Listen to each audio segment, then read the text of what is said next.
nëse buzëqesh gjatë namazit, a prishet vetëm namazi, apo edhe abdesi, thot Zotit shpërbleft. Amin, Zotit shpërbleft edhe ty. Buzëqeshja edhe të qeshurit namaz ka dallim. Të qeshurit namaz është me qesh me za, ha, për shembull. Buzëqeshja është vetëm me buzë. Ke parasysh, ose eventualisht pak e qel gojen. Jo ma shumë. Buzëqeshja as namazën inshallah, as abdesin nuk e prish përderisa nuk kelshu za. E nëse qesh, atëherë të gjithë dietarët janë pajtimit se kjo ta prish namazin. A ta prish edhe abdesin.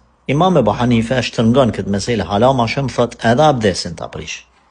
Unë nuk e di përfundimisht a prish edhe abdesin apo jo, domethënë nuk mund me thonë kjo është ma saktë ose ajo, por themi me lujt me namaz duke qesh nuk është në rregull. Gjithsesi, nëse të flan zamra që edhe avdes me marrë edhe njëherë, ki dyshime ma mirë merë. Nëse të flan zamra që jo, s'ka të bëj, atër inshallah nuk prish punë.